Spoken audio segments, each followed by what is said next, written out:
What's happening, Panda Nation? Peter Von Panda here. I'm in my car heading home, so I'm not going to be looking at the camera, but I just want to talk through something. Big news today. Detroit trades wide receiver Golden Tate to the Philadelphia Eagles for a third-round draft pick, I believe. And basically, all I wanted to do is talk to you about why this makes absolute sense and why I'm sad about it.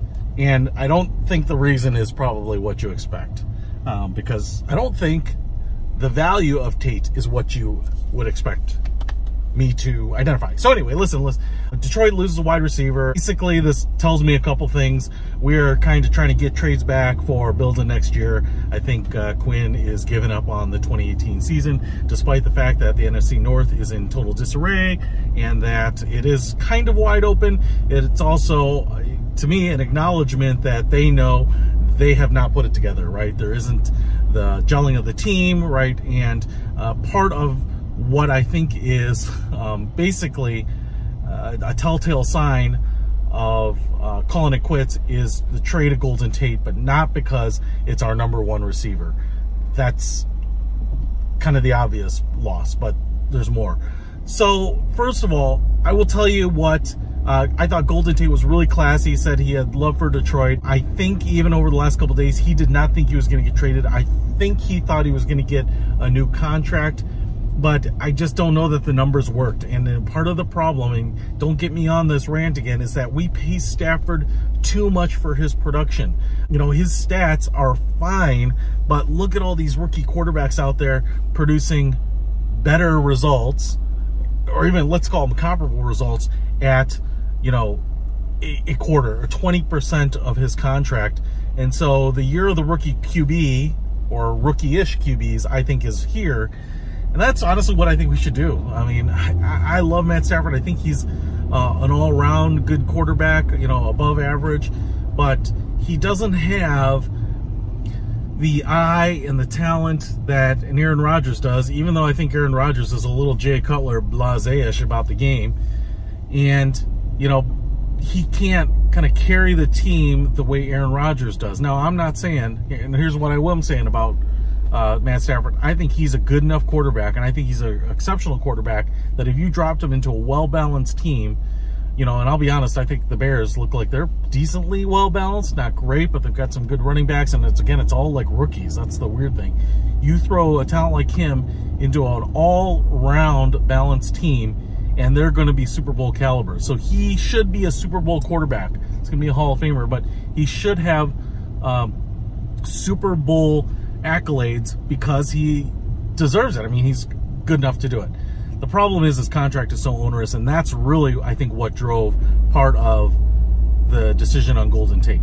The other thing is we have some other wide receivers, none that have really shown as much, you know, production as Golden, although I would say, you know, 60, 70, 80 yards a game, you know, in receiving, even including his amazing yards after catch, is pretty lackluster. Now, I know, you know, total yards for the season and whatnot are not bad, and that's where I think the Philadelphia Eagles, who are in the hunt in their division, I think are getting an awesome deal, and only giving them for a third-round pick. I think it's a great deal for them, but I actually think it's a pretty good deal for the Lions because we wouldn't be able to pick up his contract. He'd be lost as a free agent.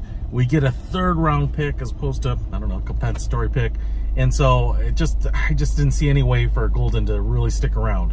Now, here's what really drives me crazy about it, is that I know that this was coming, and I know that it's a good decision. This is a total head versus heart problem, and the issue to me is not so much that we're losing our #1 wide receiver, because I think Marvin Jones and Kenny Golladay are very good, and we have a little bit of depth there, certainly more than we do at running back, but not enough, I think, to make a playoff run. And certainly having two decent and two above average receivers is not going to be enough to, you know, win a division by any means.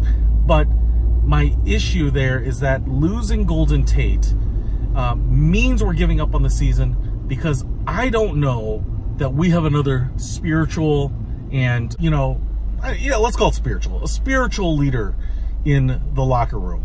I'm trying to think of, like, you know, because I don't really know what goes in the locker room, so I'm kind of talking out of my butt on this one. But at least on the field, and here's my issue, is that Golden Tate was pretty much one of the only players that showed swagger on the team, right? I mean, I loved when we played the Eagles and he walked in the end zone, not this year, previous years, but even this year, you know, falling backwards in the end zone and waving to guys and, you know, one hand in the ball as you kind of trot in the end zone. Man, the guy had swagger, and even in a down year like this, I think that's something you actually need. Now, I know guys were like, that's terrible when you're behind like that and blah, blah, blah. I didn't like it and blah, blah, blah, and he should have more class than that. You know what? The reality is, really good teams don't have to exert themselves very hard. It's kind of like playing with a JV team, right? You should have so much swagger because you know you're just better and you know you can out-execute. And if you put in a little effort, it's going to be far and away better than the other team. And so when you show that swagger, when you kind of slow step it in the end zone or fall backwards or whatever you want to do, you know, that just shows like how much margin you have above their capacity. And he was the only one that did that. I also kind of miss the fact that they were doing end zone celebrations, right? I mean, they did that a lot last year. They kind of did some early. Now, I don't want to see that crap when you're just getting blown out, right? Don't show me that in the Jets game. Don't show me that against the Seahawks, right? When you're getting blown out, I don't want to see a lot of celebrating. But I want to see it early. I want to know that you're in it, that you're having a good time, that you at least think that you're better than the other team, right?